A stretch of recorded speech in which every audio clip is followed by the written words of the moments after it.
everybody, I'm Tom Vasel. I'm Violet. And I'm Ruby. And today we're taking a look at first rat. It's actually hard to read this, but that's what it says here. Where you want to be the first rat into space, the first ratronaut. A great term, right? Okay. I'm getting silence here. In this game, you're moving rats along a track trying to get the items that you need to build a spaceship and get points. Here's how it plays. Each player is going to start with 2 rats here at the beginning of this track that goes up to the top where you will become a ratronaut. You have another track here. We're going to put a bulb piece following these light bulbs track. And then you have another piece down here in the tunnels where you're going to be able to move around in the rat burrow. So on a player's turn, they are going to either move one of their rats up to 5 spaces, and you can go as far as you want, or you can move 2 rats 1 to 3 spaces, but there are some restrictions. So if I go 1 to 5 spaces, let's say I go here. I land there, and I'm going to take the action to that spot. On the next turn, I decide I'm going to move 2 rats. Both rats must end on the same spot. So I can move this one 2, and I can move this one 1.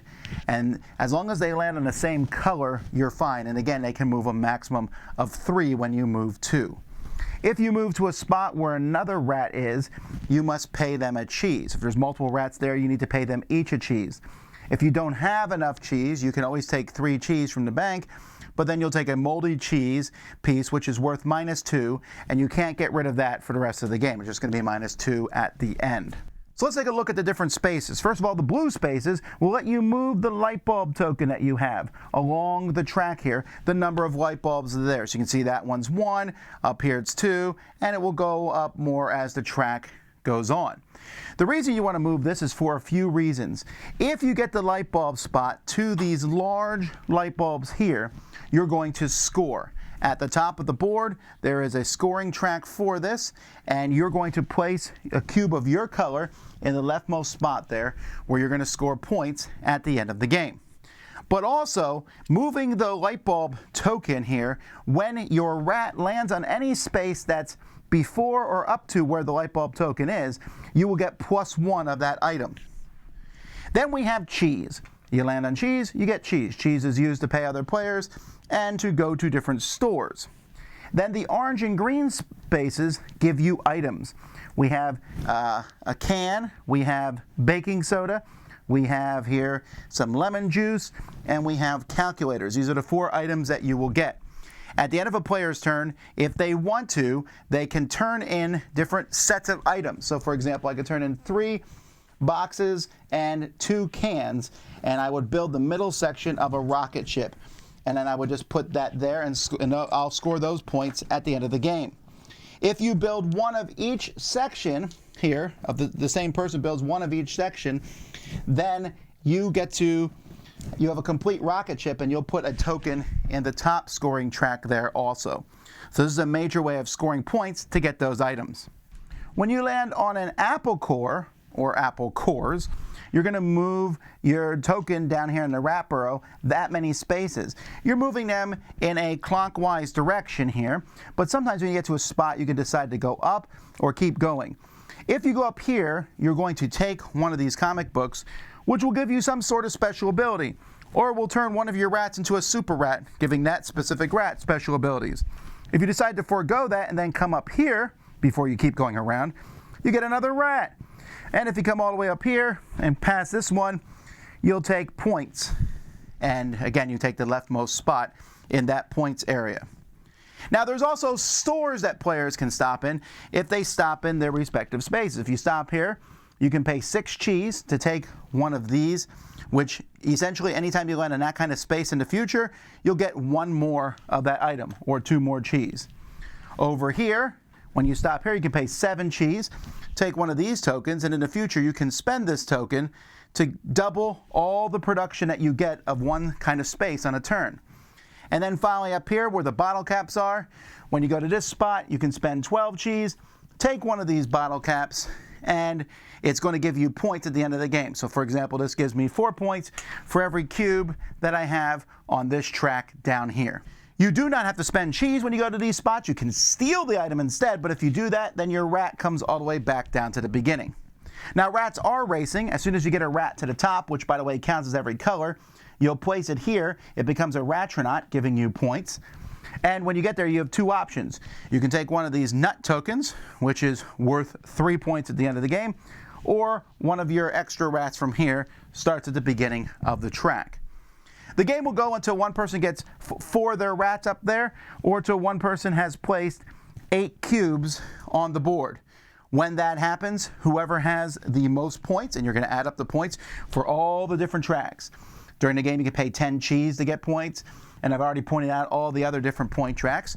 You add them, plus the point tokens from these, and whoever has the most points is the winner. There's a lot of pieces in this game, but I really like them. These cardboard tokens of the different types, it's fun, they're very easy to tell apart. The board itself is very colorful, keeping track of all the points. On each track, you'll notice, for example, take a look at this track.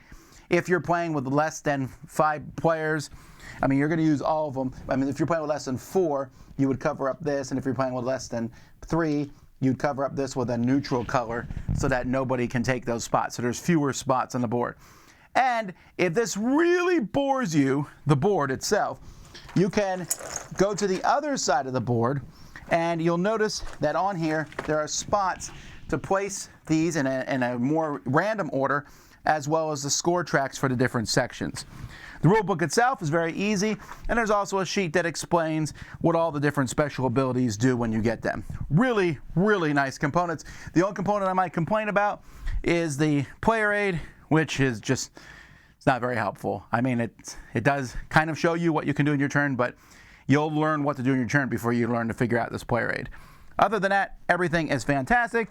There's also a deck of cards included with the game for solo play, but I haven't messed with that at all. All right, let's talk about the theme first. What did you think about becoming the first Ratronaut in space? How are they even getting to space? Like, there's no way you can actually make. I'm telling you, no one knows. Their rocket ship goes off, a cat grabs it, eats all the rats, and all the rats don't know. They're just like, yay, they made it. They don't know. Wow. That's true. You're acting as if I sent like all 3 of my rats to death. Especially considering they were the first. Congratulations.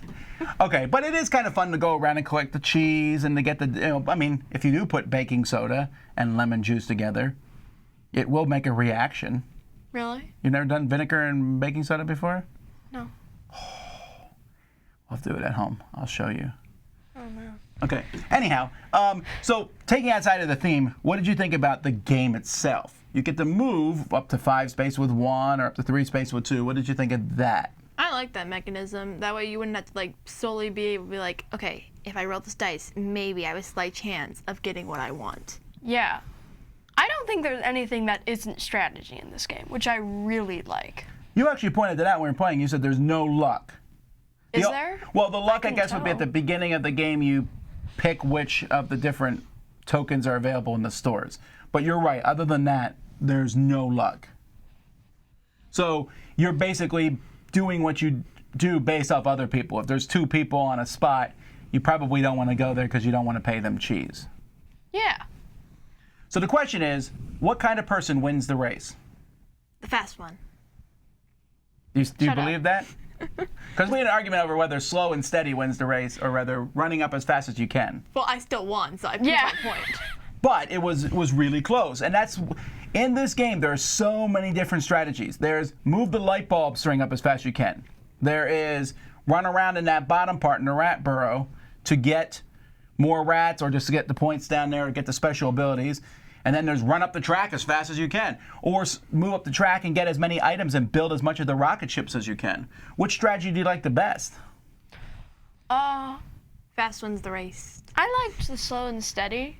I felt like that was more enjoyable than just going straight up to the top. Shut up. You're making fun of my methods. Yes.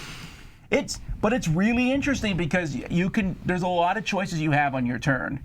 And you have to decide, I mean, moving 2 rats, you don't do that as often as you think because you have to kind of set it up to move both rats. But also, do you want to move 1 rat slowly so that if you can move that light bulb up, you get those benefits of getting the extra item? Plus, you both have to land on the same color. And like if there's something in between those colors that you want, that happened to me sometimes, I I would have to wait a few turns before I wanted to do that 2-rat method. Yeah, and the game, I don't think turns are very long. You're just going to move up the track, take your items, and then the next person goes. I didn't feel bored at all during this game waiting for the next person. I also don't think this game really feels like many other games. There's a lot of games you move up tracks and grab stuff, but this one felt very different. And if it felt the same, you can flip to the other side of the board, like I said, and then make the track very unique. There are many different ways to score points in this. Did you like that? Yes. Thing? Although I really like the power-ups, since they're like more useful in other games. Where other games are just like, oh, here's a power-up, it's okay, I guess. These were actually really useful and helpful in certain areas. Like I got, well, I mean, this wasn't really a power-up, but one of the things can literally double anything you get on that turn. Which I didn't think was that big of a deal. I'm like, big deal, double. And then she got like 5 or 6. No, I got 7 light bulbs, and then I doubled that. That was I was pretty the powerful. only person to get to the top. Yeah, and I like that. That is right. That's a neat thing to do. And then there's those extra points. I think every time you play this, you play it differently. But it's also really easy to play and teach. It says in the box here 30 to 75 minutes. I think 75 minutes would only happen with 5 players maybe, because it didn't feel like it would be that long of a game. Yeah, 45 especially minutes if you to were an trying to hour. go with Violet's method, like just running straight up to the top. You won by 2 points, by the way, so I don't think we can be bragging about the win here. All right, final thoughts on the game and scores. What do you think?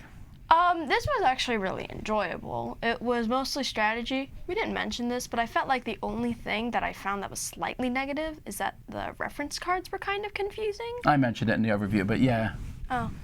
But other than that, this was a really fun game. 8.5? All right, 8.5. I like this game as well. I also like how you can flip the board over and choose how you're going to do it next time, so that you don't always have like the same options each time. I like the art style, and I just like the concept of the game. And like Ruby, I also like how it's mostly strategy and not having to hope that maybe I'll get the dice roll I want. So I would probably give it a 9. Yeah, I thought you guys might do that. I'm actually giving it an 8.5 myself. I think this game is pretty solid. It's going to be one that I'm constantly bringing out. I think it works for adults, for families. It's not overly complex, but offers really good, solid decisions. And you get to take a rat to the moon. Or at least we think they go to the moon. I'm still telling you, they Let me crash. believe that my rats are fine. Why do you care about rats? Okay, you're a rat yourself. Until next time, I'm Tom Vasel. I'm Violet. And I'm Ruby. Have fun being a rat. I'm not a rat.